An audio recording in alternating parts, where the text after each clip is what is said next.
You're doing very, very well. Manchester United playing Everton tomorrow in what really is probably our most season-defining game. Manchester City beating Spurs, which means what I've been saying for a long time. And Liverpool and City fans don't like this, but I know you're miles ahead of us, and I know you're going to win the league. But I have been saying for a very, very long time that Manchester United will be the reason behind why this season we are... sorry, I'm just messing around. What am I doing? What am I doing? I'm messing around here. Who wins the title is going to be on us, isn't it? On Wednesday night. If we can beat Man City, then we will win the league. We won't win the league. Then Liverpool will win the league. If we can't beat Man City, then Man City will win the league because I think they're going to win all their other games. But that's for a little bit later. I think it's quite good that we're playing tomorrow because there's some really big things to get involved in today. I mean, you've had Jermaine Genius coming out saying that Ole Gunnar Solskjaer is a bad appointment. And I think there were some interesting things he said there, and I don't think he's a very interesting person most of the time, but he did say something in there. Was the appointment too much about emotion? Are Manchester United too emotional in the decisions that they make? And should they be making better business decisions? I think in relation to Solskjaer, I have a theory, but I think he's right in relation to Van Gaal and Moyes and Mourinho. We've made some bad business decisions. Also, very interesting, I want to talk about this. It was reported yesterday that if Manchester United do not finish in the Champions League spots this season and drop to the Europa League or the Emmerdale Cup, then their players' wages will drop by 25%, and some players are already unhappy about that and want that to be rectified in new contracts. Of course, De Gea and Pogba was mentioned. I'm not going to slate those players, but we'll talk about that a bit as well. But let's start off with this Lukaku thing then. Romelu Lukaku, apparently part of Ole Gunnar Solskjaer's exit plan for this summer. Take it with a pinch of salt because Lukaku is in the same sort of exit list as Alexis Sanchez. And I will start off by saying that Lukaku is on about £250,000 a week, apparently. And United would be looking for about £70 million. So it's one... This is the thing about... We've spoken about this on this channel quite a few times. It's one thing to want to sell a player. It's two things to be able to actually do that. And I think maybe over the last few years, even to be fair to Mourinho, I think there's been players that Mourinho wanted to remove from that Manchester United squad that we couldn't remove because people wouldn't pay us the right money. So the interesting thing about Lukaku is, though, I don't think it's two-sided. I don't think it's one-sided. I do think it is two-sided. I said this a few weeks ago as well. Romelu Lukaku, rightly or wrongly, believes he's one of the best strikers in the world. And the current situation at United is that I don't think he's ever going to be our first-choice striker unless we like fifth place, because he's not a top-four striker in England. He's not. He might be a top-four striker in Italy. He might be a striker that Paris Saint-Germain can use. He might be a top striker in Spain. But in the competitive Premier League, where there are 6 clubs going for 4 spots every year, the sort of Lukaku striker, he ain't going to wash it at Arsenal, Spurs, anywhere. So he's certainly not going to wash it at United. And I think Lukaku believes he can do that. So Lukaku... There's many a United fan like myself who says that, look, if Lukaku wants to stay here and be the bench striker, I'm more than happy with that. What scares me is that he might actually get used as the first choice number 9 because he isn't good enough. And I think that Lukaku doesn't want to be that. He believes he's better than that. And that's, I sort of respect the guy in that way, that he doesn't want to be the backup striker. He doesn't want to be a bench striker at United. He believes he's better. And we've seen that from his agent over the last few weeks, saying that, he might be open to moves to Italy and Spain in the future. And I think that's all about manoeuvring and creating interest around Lukaku. So I think it's a two-way street this summer. I think Lukaku will want to move on because he wants first-team football. And I think that United will want to move him on because they prefer Rashford, or actually they'd like to go and buy somebody better. So that, for me, is a positive. And as Lucky Begum says, swap deal for Icardi. It's interesting where Antonio Conte or Jose Mourinho is going to end up this summer. If one of those two people become Inter Milan manager, then that, to me, could mean Conte likes Lukaku, Mourinho loves Lukaku. Icardi's leaving Inter. So, I mean, whether you can do swap deals like that, I don't know, but it's not about the swap deal for me. It's about who's going to sign Romelu Lukaku. And I go back to what we've said before. I think, it's so obvious that we always say Alexis Sanchez, £400,000 a week, what a problem he is. And we know that. And we know the wage structure is screwed by him. But let's not fail to recognise again that Sanchez was not a one-off. We didn't just suddenly go, let's get Sanchez for £400,000 a week and pay him ridiculous money. We look at Lukaku. Lukaku is somewhere between £200,000 and £250,000 a week. We signed him from bloody Everton. And with all due respect to Everton, you might beat us tomorrow. But when we signed Lukaku 2 years ago, why are we signing a player like Lukaku and saying we're going to pay you, an Everton striker, more than the best strikers in Europe? More than Aguero, more than, anything that Arsenal pay Lacazette and Aubameyang. He's probably on double what they're on. More than Harry Kane's on. So, this is the problem at Manchester United. The wage structure is messed up. And it's very easy to talk about the Alexis Sanchez one, but actually it runs far deeper than that. Lukaku, removing him from the club this summer is going to be very, very difficult because not many clubs are going to want to pay him 250 grand a week. And you have to ask, why did we do that? Why did we do that? Were we that desperate to sign Romelu Lukaku from Everton? No. A lot of people were like, he's a decent signing, but I'd prefer such and such. So why are we paying him silly money to come to Manchester United in the first place? And that creates its own problem because you've got to pay everybody else the same amount as him to make the squad happy. But then when you sell him, who's going to give him them wages? And you get stuck with players then. And then that ruins your future and your contingency plans because you can't remove the players that shouldn't be at the club in the bloody first place. But £250,000 a week, why? He was an Everton striker. I bet Lukaku at Everton was only... I doubt he was even on 100 grand a week, so why are we giving him 250? It's ridiculous. Virgil van Dijk at Liverpool is rumoured to be on 170 grand a week. It's ridiculous what we do with wages, and this is where it bites home, because when you're trying to get rid of players, who's going to pay them those wages? So it's very interesting that Lukaku... I think he's looking to move himself. I think Solskjaer would like to move him on. But the sticking point is going to be wages and will anybody pay any money for him? And that, I think, will be the problem with him and Alexis Sanchez this summer. And it's interesting to see what's going to happen. Lewandowski, says Thomas Hodgkinson. You wanted Belotti, says Ty's Raven. Look, mate, I am never going to put my hand up and say I should be United sporting director or manager. And I'd laugh at anybody in the live comments who said that as well. But it doesn't mean that a lot of what we say doesn't make sense because we're actually fans of the club, we're passionate, we're reading about the club every day and we've got an understanding about what other clubs are doing. And our wage structure is an embarrassment and some of the signings we've made has been embarrassment.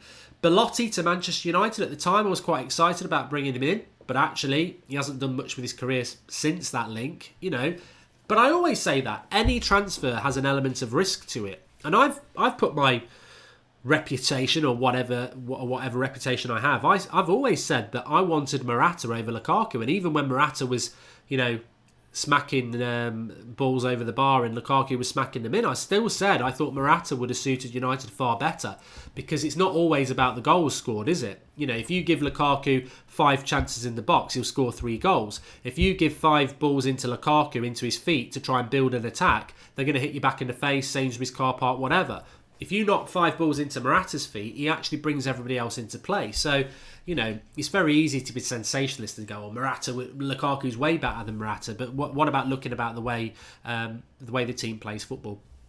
So it's going to be interesting about Lukaku. I do want to talk about a few other things though, so I want to move it on. I want to get your opinions on this one, very, very much so. Do remind me at the end of the show to ask you something as well, because I've forgotten about this and I'm really annoyed about it, and we need to do it tonight.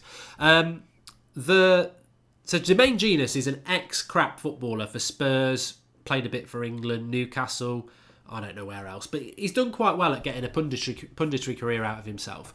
And he's basically spoken about Ole Gunnar Solskjaer and said that Ole's the wrong choice for Manchester United. It's an emotional decision, and that United should be looking to bring in managers that have their own vision and are given the free rein to build their thing. They wanted to do it with Mourinho, but then they never went the full hog and gave him the free rein. So you're wrong on a couple of things there, Jermaine. First of all, Mourinho was a disaster.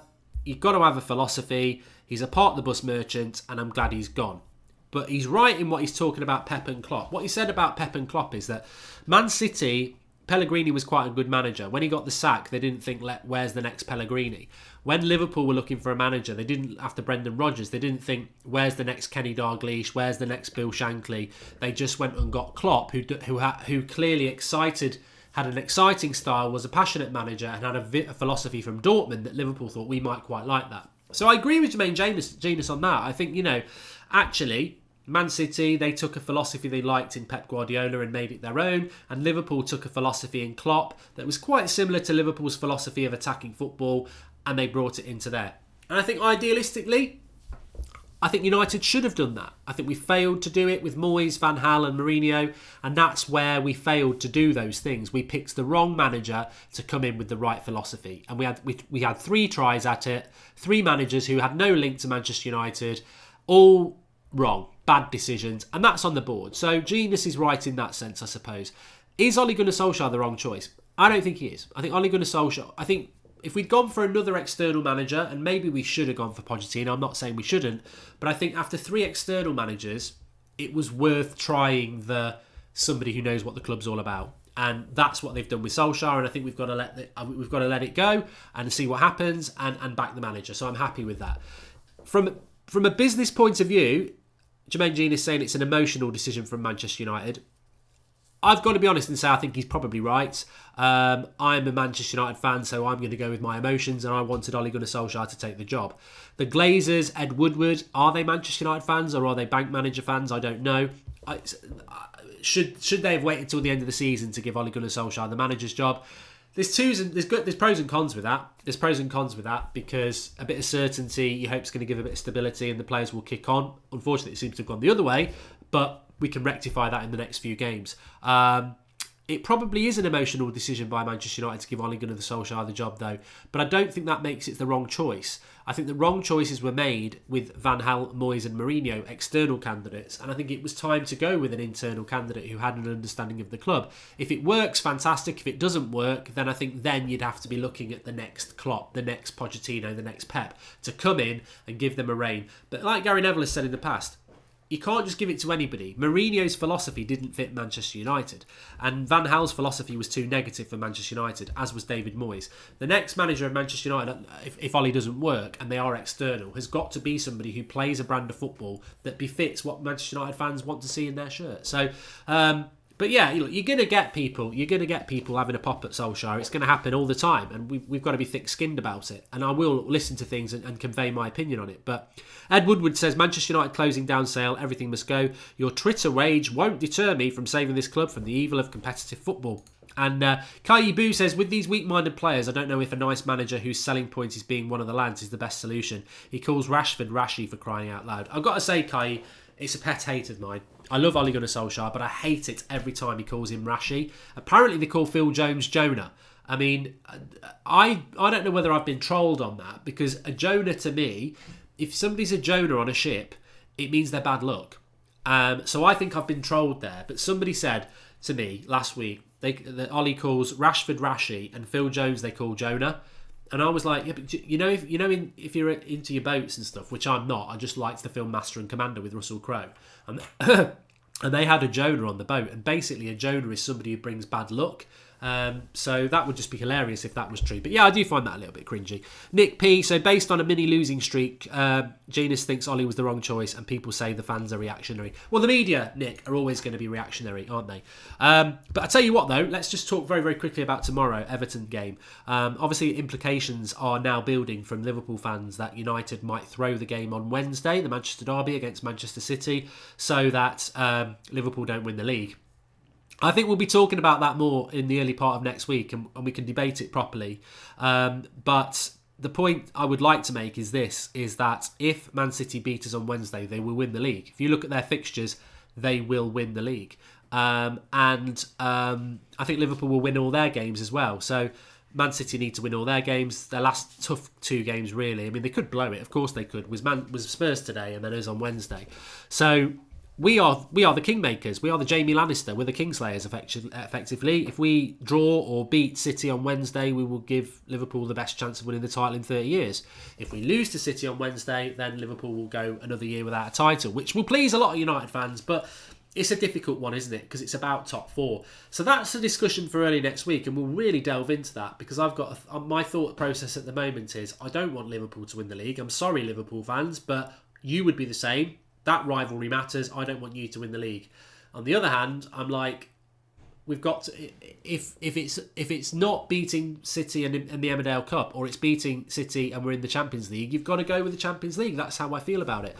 But before we all start talking about that, Biggie Third says, what is Ollie's football style? Nobody seems to know. Well, I know what Ole Gunnar Solskjaer's football style is. I know what it was at Mulder. I know what it was at Cardiff.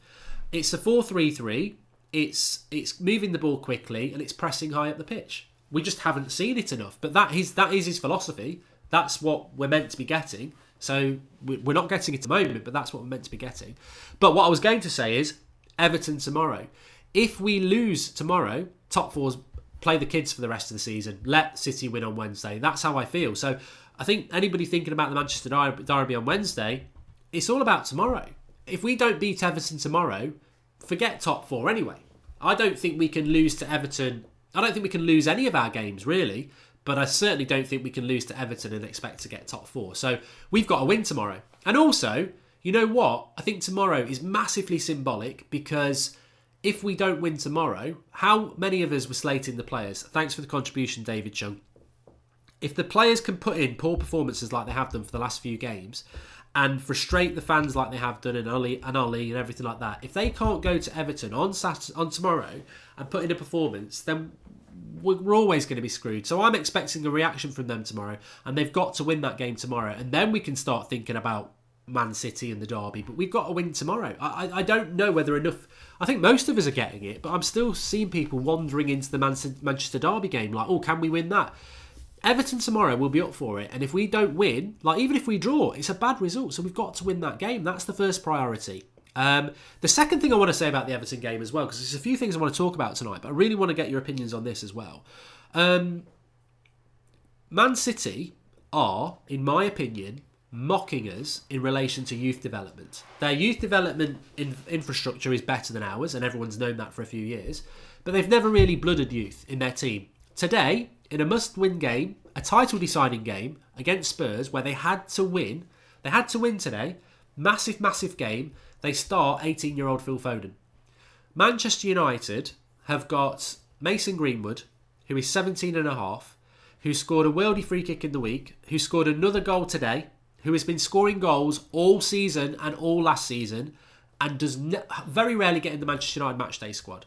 So tell me what's going on at Manchester United with our youth development, because all I ever hear is, it's all about the youth. The youth are chomping at the bit to play. The youth. Ole Gunnar Solskjaer gets the job. Ed Woodward's talking about youth. Ollie talks about youth.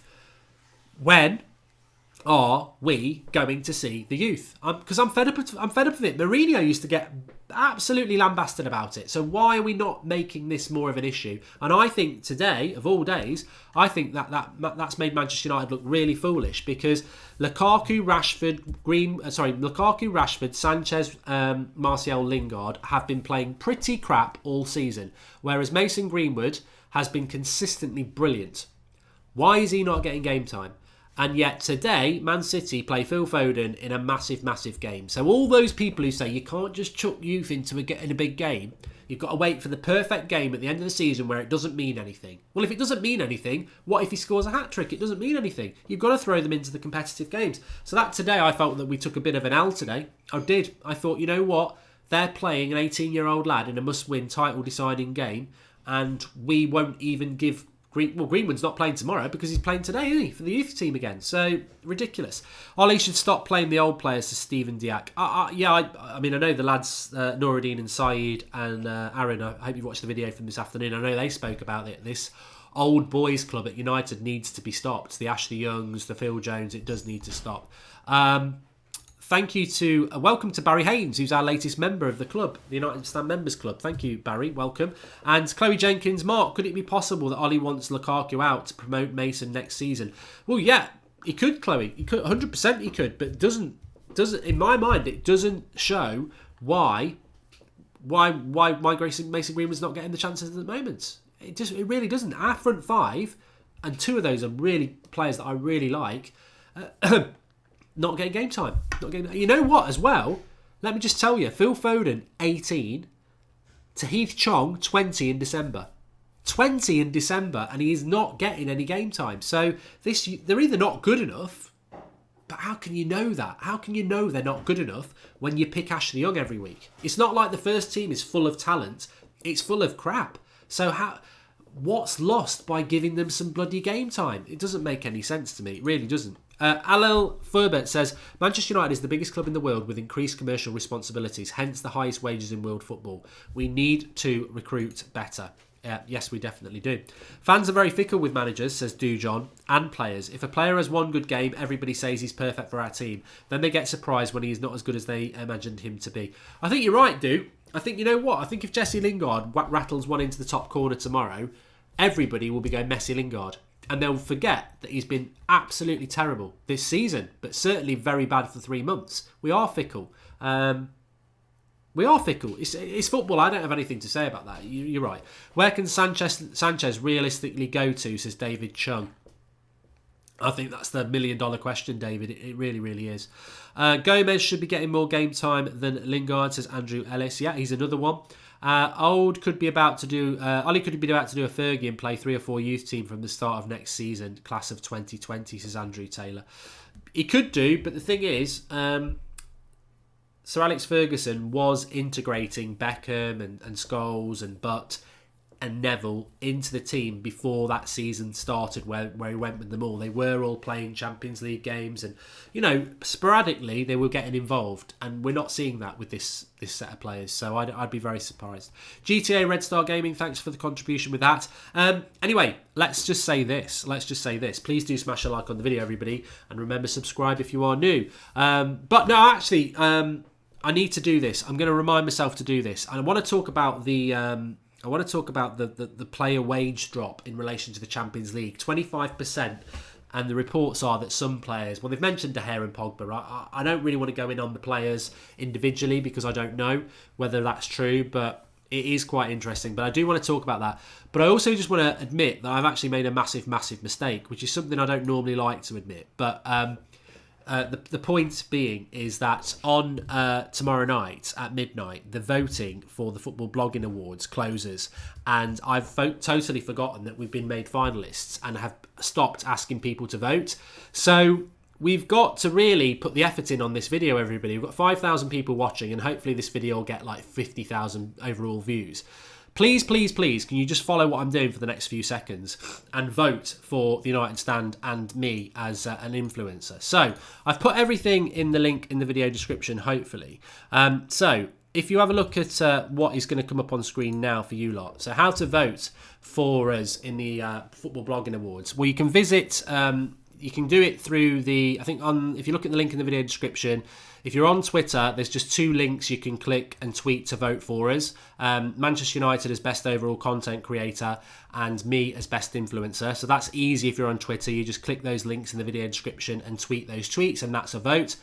Voting on Instagram is relatively simple as well. If you go to the Instagram link, which is in the video description, all you need to do is go to best overall content creator and just put a comment if you're on Instagram. Just tag in at the United Stand TV, and that will vote for the United Stand in that section. That's best overall content creator, and then I'm in best influencer. All you got to do is just type at Goldbridge Mark and you voted for me. So that's easy to do on Instagram as well. And then finally, if we can come back, come on. Finally, you can vote on their website, which is, again, very, very easy. Just go to Best Club Content Creator. No, that's not us. Best Influencer. There he is, Mark Goldbridge. And Best Established Content Creator. That's not us. Where's Best Overall Content Creator? There it is. Best Overall Content Creator. The United Stand. And then you just click vote. So if you're on Twitter, you can vote. If you are on Instagram, you can vote. And if you are on Twitter, Instagram, and the website, and it's my fault. It's my fault. We absolutely blitzed it into the finals, and then I've just totally forgotten to get people voting. Now we're in the finalists, so really it's over to you lot anyway. We need your votes, but the links are in the video description. It's very easy to do. It will take you a few seconds. So please, please, please, please, please, please vote for us, the United Stand, and vote for me as well. And we might nick an award, which is one we've got in front of me just there, which was that we won Best Newcomer about 3 years ago. So there you go. Please do vote. Mohammed, I'm just going to block you from the channel for that comment. But thanks to Omar for voting. And a lot of people are voting, which is great. That's superb. Right, let's talk about this wage drop for Manchester United. 25% wage drop for every player in the first team squad if we don't get into the Champions League next year. I don't know whether it's true, but it's been reported by quite a few news outlets in the UK. So that's quite a lot of money. You know, we spoke about Lukaku being on 250 grand a week. If we were in the Emmerdale Cup next year, what's that? That's his wage of 250 grand a week. 25% of that is, well, it's going to come down to about 200 grand a week, isn't it? So look at Alexis Sanchez, 400 grand a week. 25% is going to be down to about 320 a week. So United are going to save a lot of money. But I don't want them to save that money. I don't want them to save that money, which is interesting because the story said, well, 25% wage reduction for all the first team squad if they don't make the Champions League. And I want to just say, brilliant. Well done to Ed Woodward and the club on that. You know, when something's done well, I will applaud the club. And I want to see more and more things like this. Absolutely brilliant. If that is true, that is absolutely brilliant. Players don't perform, they lose, they get a wage drop. Brilliant. Absolutely brilliant. You know what? Manchester United should be in the Champions League every single year. With the players that we've got, we should be doing it. And if they don't achieve it, a 25% wage drop is absolutely spot on. Spot on. However, there's a flip side to that coin because that's what life works. Does Luke Shaw deserve a 25% wage drop? Does Victor Lindelof deserve a 25% wage drop? Probably not. Does Ashley Young? Probably a 50% drop. Does Sanchez? Yeah, probably a 100% drop. That's the problem, isn't it? Because if you had 11 players with the attitude of Lindelof and Luke Shaw, we would be in the top 4. If you've got 11 players with the ability and attitude of Alexis Sanchez, we're going to be in the relegation zone. So that's the problem, and apparently some United players are not happy about it. Now, Pogba and De Gea have been quoted as those players. I'm not going to go in on Pogba and De Gea about it because I don't know whether they're happy about it or not. For me, it seems a bit odd because De Gea is negotiating a new contract and Pogba apparently doesn't want to negotiate a new contract at the moment. So why would they be moaning about wage drops? But the point is that if any Manchester United player and pretty much the whole squad is moaning about a 25% pay drop because they're going to be in the Emmerdale Cup, I've got 2 things to say. 1, you're part of the reason we're going to be in the Emmerdale Cup, probably the biggest reason. But 2, look at the league table. It's not over yet. If you win all your last 5 games, we won't be in the Emmerdale Cup. So instead of moaning about your wage drop or even thinking about it, put the kit on, go and do something about it. Because if money is your world, if that's your God, then start putting some bloody effort in. I don't know what your God is. Clearly it isn't the badge at times, but if it's your checkbook, if it's your bank balance, I don't care. Just get out there and get motivated. So, look, 25% pay drop for players not getting into the Champions League, I think it's great. But they've got time to turn that around, so they shouldn't be moaning. Ollie's at the wheel says, if we were in the Europa League next season, do you think that that messes up our targets because the players wouldn't want to play in the Europa League? Yes and no. I think that it's very hard to know what your Manchester United are doing in the transfer window at the moment. We don't have a director of football, and that scares me because it has to mean that Ed Woodward's involved in who we're going to buy. Although Solskjaer could have a bit of an impact now because he is the permanent manager, but we've left it very late. I mean, Ollie was only given the job a few weeks ago, so is that when we start deciding signing players for the summer? It's so, like, look, what I know about football and what you know about football in relation to transfers is this. Manchester United want to sign players this summer. Manchester United are speaking to those players and their agents for the last 6 months at least. Ole Gunnar Solskjaer was only given the job basically at the start of April, and we haven't got a director of football. So are we saying that we've only just started talking to players about the summer now? That can't be the case. We must be talking to players about this summer before Ollie was appointed as the manager. Well, if that was the case, who was talking to the players and deciding that that's the sort of player to go for? Because we haven't got a director of football. So that's what I mean. It could have been Ed Woodward. I don't know what's going on with Manchester United. It's baffling with transfers. If we've left it last minute, I personally don't think we're going to sign many players. I think that's the logical conclusion because we haven't had a manager. We haven't got a director of football. Ed Woodward is obviously the Glazers man, and they don't really like to spend much money. So I think it will just be all a big excuse. We didn't really have a lot of time to sort it out this summer, did we, Ollie? So, just crack on with what you've got. Welcome to Floyd Pinto. So I don't know what is the answer, really. I think if we're fortunate enough that we've already lined a couple of players up for the summer, then not being in the Champions League probably won't matter. But if it's as sporadic and messy as I think it might be, then we probably will end up scratching around, grabbing what we can at the bargain basement bottom. Because if we're not in the Champions League, Spurs, Liverpool, City, Arsenal or Chelsea, whoever it is, maybe all 5 of them who are, they're going to get first dabs on the better players because they are in it and we're not. So, and you know how we'll counter that? By paying silly wages again. And that's got to stop. You know what? If we are in the Europa League this next season, the last thing I want us to do is go and sign a Paul Pogba again, or an Alexis Sanchez. I don't want to see us doing that. I don't want to see us throwing ridiculous money, messing up the wage structure. I'd rather just go, you know what? Let's just try and do something with what we've got. Ollie doesn't rate his first team enough to risk our youth. Pep includes Foden into the best midfield in the land with some confidence, says Nick P. Well, that's a very good point, Nick. That's a very, very good point. I think at least 3 or 4 need to leave and 4 or 5 to come in, says Xavier Daniels. I'd be absolutely amazed if we did do that, Xavier. I really, really would. But I would love to see that happen. I would love to see that happen. Just voted for you and the United stand, says Vishal. Thank you very much, pal. And we need forwards who can finish and dominate defenders in midfield. We do. Incoming players probably wanted confirmation Ollie will be the manager. That's why Ollie was signed permanently, says MR. And please win on Wednesday, says Samuel Dalhild, who is a Liverpool fan. Well, you know, if we've got any Liverpool fans in tonight, you need to. Well, you'll want us to win tomorrow. Well, actually, do you? Who do you ever want to win between United and Everton? Because we are your biggest rival, but Everton is your big City rival. But if you want us to beat Liverpool, if you want us to beat Man City on Wednesday, you need us to want to beat Everton tomorrow. Because if we don't beat Everton tomorrow, I don't think we'll beat City on Wednesday because top 4's gone. So if Liverpool want us to beat City, they need us to be in a race for top 4, and to do that, we've got to win tomorrow. I can't wait for it. 1:30 kickoff tomorrow, isn't it? So I can't wait. I think Everton is always a tough game. I think Goodison Park's always a great atmosphere, and I think that we will. I think it's going to be a draw. That was my prediction. But if they turn up, United can win this game, and we've got to turn up. We've got to turn up mentally, physically, and confidently, and we've got to win this game. And then the derby becomes massive, and then Chelsea becomes massive after that. But if we fall at the first hurdle tomorrow, the Chelsea and Man City game becomes sort of irrelevant as far as I'm concerned. But we've got to win. We've got to win this game. Thanks for voting for us, Sergit Daz. And Nigel Hill as well. A lot of people voting, which is absolutely fantastic. Alex Williams, thanks for mentioning Rojo, because he was somebody I wanted to talk about tonight and I was almost not going to. Luke Shaw's a player that I really like, and he's been speaking about how no one goes near Rojo in training. Not because he smells, but because he's lethal. You know, he likes to tackle, this, that and the other.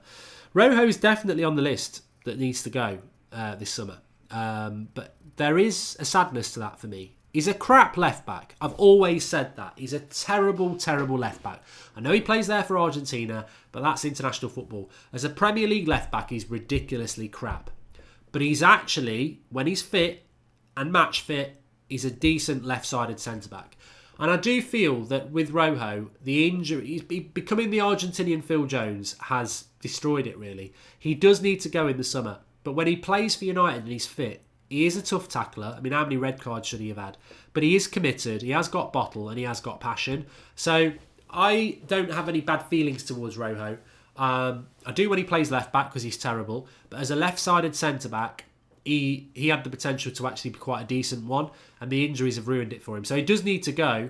But that comment from Luke Shaw really reminded me today as to, you know, we're all very eager to get rid of players. You know, let's get rid of Young, let's get rid of Fellaini, let's get rid of Jones. And I don't disagree with any of those players because I think that the evidence is stacked against them. But I think in the case of Rojo, I think if he'd just stayed fit longer, I think he was always a very decent left-sided centre-back option. Not as a first-teamer, but you need a backup like Smalling. The problem with Smalling at the moment is he's playing as a first-teamer. He's not. He's a backup. As a backup player, to come in every now and again, Smalling's absolutely sound. And I think Rojo would have been that, but it's just not worked out. So he does need to go this summer, Rojo. But for me, he had the right attitude. He just didn't have the right injury. Ian says, what about Wilfried Zaha? I'm glad you mentioned him as well. Wilfried Zaha has been speaking today about how, you know, he'd like to go and play for a Champions League club. A lot of United fans saying they'd like Wilfried Zaha. Look, never say never. It's a different regime now. But when you listen to his comments about his time at Manchester United, I would be very surprised if he came here. He said the treatment he got from Moyes was just disgusting and for no reason. And I don't think he really likes the way he was treated by the club either. So never say never. I think if United really wanted him, or Solskjaer really wanted him, I think he could be talked into it. But I don't think he has a very good feeling towards Manchester United. And being a London guy, would he want to try it out again? I don't know. But to be honest with you, I like Zaha. He's a good player. Would I want him at Manchester United? No. I think there's better options out there than Zaha. I really think we should be looking at better than that. I think, for me, I've said before, I really like Leon Bailey. I really like Lozano. I think Jadon Sancho would be the dream. I don't know whether we can do that, especially if we don't get Champions League. But I'd be very surprised if we've got Zaha, as much as I like him. Welcome to Kitchikirker Bill, latest member of the United Stand Members Club. And I thought Rojo played really well before his injury, says Fraser. Yeah, as a right-sided right-sided centre-back, left-sided centre-back, I thought he was all right. What about Ethan Lard, says Silent but Deadly. Very, very, very, very good young right-back. Played for Manchester United youth set-up. I really like him. I think he's going to be very good. I don't know. I don't know what's going on. I don't know what's going on with any of our youth. I don't know. Apparently they're really good, but they don't get any game time. And I think there is a...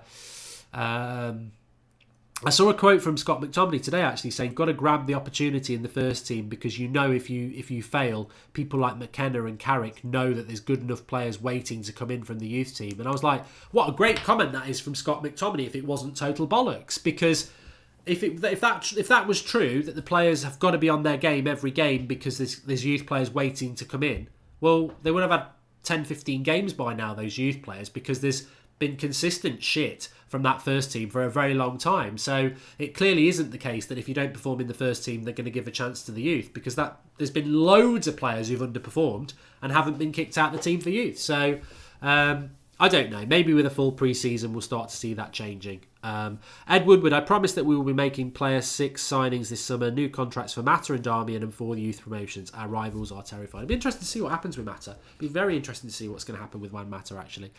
Please do drop a like on the video, everybody. Pepe's team, when he first took over, is completely different to his team, right? He spent over 200 million on just fullbacks. Ollie needs to be ruthless. He does. That was my saying 18 months ago in the January transfer window. I said enough is enough. Manchester United need to be ruthless in the players that they remove from the club and aggressive in the players that they go out and get. They're two words, they're very easy words, and that's what United need to be. Whether it's Ollie, Ed Woodward, the director of football, whatever, we need to be ruthless. We need to look at that squad. You know what? It's funny. Me and the wife today, obviously it's a bank holiday weekend. We had a couple of hours this afternoon. Nothing like where you think we're going to go. And we were going through our wardrobes and just basically trying to clear it for the summer because we want to get some new clothes.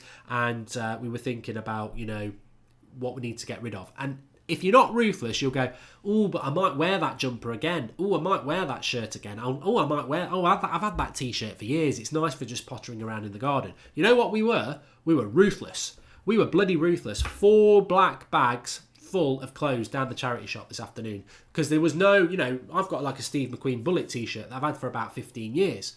And I was like, I can't throw that out. But then I was like, well, you never bloody wear it. Get in the bag. Ruthless.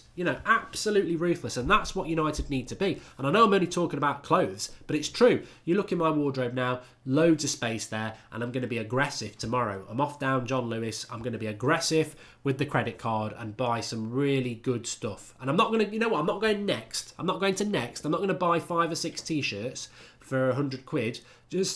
I'm not doing that because that's like buying 5 or 6 Manalasses. I'm going straight to John Lewis. I'm going to get me a Ralph Lauren T-shirt for 100 quid. Koulibaly, hanging up. All right, I've only got 1 T-shirt instead of 6, but it's aggressively buying the right quality. And I tell you what, that's probably one of the best analogies I've done, and it was off my head because that actually did happen this afternoon. And we do need to be like that. It is like that. It's ruthless. You look at it and you go, and Ollie's got to do that. He can't look at Phil Jones and go, oh, we used to go on holidays together on tour. He tells good jokes. I could use him every now and again against Burnley at home. No. Be ruthless. Get rid. Then go and be aggressive and go and get Koulibaly. And that's what we need to be. And I think over the last 6 years, we haven't been ruthless enough. We have kept players that are like, oh, but they've been here a while. Oh, I might be able to use them here and there. No. Ruthless. Get rid of the crap and be aggressive in bringing in top quality players. What do you think of Van der Sar as director, says Amith Hegt? I would be up for that. I would be up for that. I would be up for that. He knows what the club's all about, and he's done a good job at Ajax. So yeah, definitely. If you want to put that analogy up on Twitter, you've got my permission. Just tag me in it. I'll listen to that later.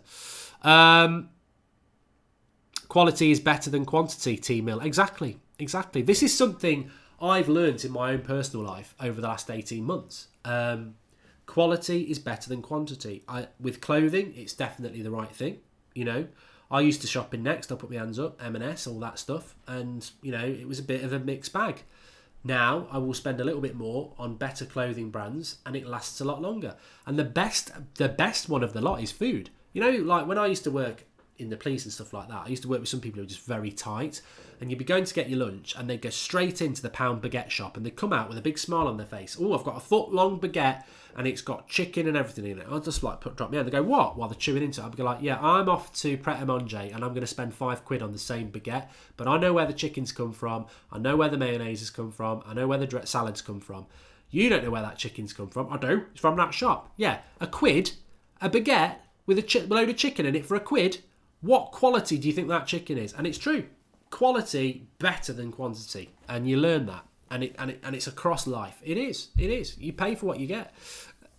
In most times. There is such thing as a bargain, of course there is, but most of the time you get what you want. Mick C says still sniffing. Yeah, a little bit. You know what? I should not be doing shows. I should have took 3 or 4 days off, but I can't stop myself from doing shows. I'm addicted to you, and I also feel that there's always so much to talk about that we can't just not do an 8 o'clock show. But yeah, this is part of the problem, isn't it? Also, it's embarrassing how some of the players who played against Basel in 2011 are still playing for us. Yeah, Ollie's at the wheel. Ollie's at the reel's right. You know, it's that ruthlessness. Hello, Mark. Please don't hit your table because my speakers will explode. Great show. Please keep it up. What's your opinion on Ronaldo? Press is saying that he wants to leave, attention seeking. Look, I'll guarantee you, £1 to a penny of shit, that there will be a video on the United Stand this summer where we have to talk about Ronaldo to Manchester United. The world would stop turning if that didn't happen. United being linked to Ronaldo, it happens every single summer, and it will happen this year. He won't leave Juventus, though. Last year, United should have gone for him. They didn't do it. Imagine what Ronaldo would have done for us up front this season. We've been struggling with Lukaku, with Sanchez, with Rashford. Having a number 9 who is absolutely world class and was available for that price would have been brilliant. Awesome analogy, says Mark. Says Nabil Khan. Top stuff. Right, I'm just going to remind you all again because I've made a massive mistake. Please do drop a like on video. Subscribe if you're new. We're live tomorrow for the match, of course. We've got the fan cams. Flex will be at Goodison Park. But I have to get these votes for the United Stand on the Football Blogging Awards, and I've forgotten. We get into the bloody final, and I don't start asking people for votes, so it's totally and utterly my fault. But I know you love the channel, and I know you're going to do this for me. So I'm just going to pull it back there for you. The link's in the video description for this. You can vote for us if you're on Twitter, if you're on Instagram, and you can vote through their website. So first of all, if you're on Twitter, all you got to do is click the 2 links that I've left for you there. You can vote for me as best influencer, and you can vote for United Stand as best overall content creator. There's 2 links. You just click them. It will show you a tweet. You tweet them. That's a vote. That's way. To vote for us on Instagram, again, very, very easy. Go to their Instagram page, the Football Blogging Awards. Go to best overall content creator, and just write at the United Stand TV and send it, and that's counted as a vote. And then you go to best influencer and just write or tag, whatever they call it, at Goldbridge Mark, and that's a vote for me, and that's done. Simple as. Very, very easy so far, isn't it? And you know, these all are going to be votes that count. What's happened here? And then you can vote for us on the website as well, which is very, very easy. You just go best influencer, Mark Goldbridge, and then you go down to best overall content creator, and it's the United Stand. Click and vote. And of course, we're up against, I'm not going to lie, we're up against Arsenal Fan TV. We're up against, who else are we up against? We're up against Arsenal Fan TV, and we're up against Redmen TV. Good channels. Some of them have got massive viewings with them. So if you want to help us win, please do. And please do vote. And there's still time to do it. So thanks everyone for that. it'd be nice to win another award, wouldn't it? Because it's your award at the end of the day. That's what this channel's all about. In relation to this is the United Stand FC top. I haven't mentioned it throughout the show, but if you want to get it, links in the video description. We've got polo shirts, we've got hoodies, we've got zip-up tops, we've got all sorts now. So you can get your merch for the United Stand. That's the link in the video description there. Lard and Williams are hurt, says Zachary Purvis. There you go. Andrew Ellis voted 4 weeks ago. Apparently you can vote again, Andrew. So the votes were reset when we made it to the final. So if you voted to get to the final, you can vote again on all those platforms. So please vote for us anyway. Thanks everyone for watching. And I will see you all tomorrow. I'm really looking forward to that game tomorrow. Well, I'm looking forward to it, but I'm not. Because I don't think we're going to win tomorrow. But if we don't win tomorrow, top four's gone. So we've got to win tomorrow. So it's a massive game. 3 massive games coming up for United. And those players need to bloody wear the shirt with pride and perform tomorrow. So enjoy your Saturday evening. Get ready for tomorrow. It's a big, big game. And remember, please, please, please get in the video description and get voting on all those platforms. It really, really helps us. Thank you, Anything Gaming. He's voted as well. I'll see you all soon.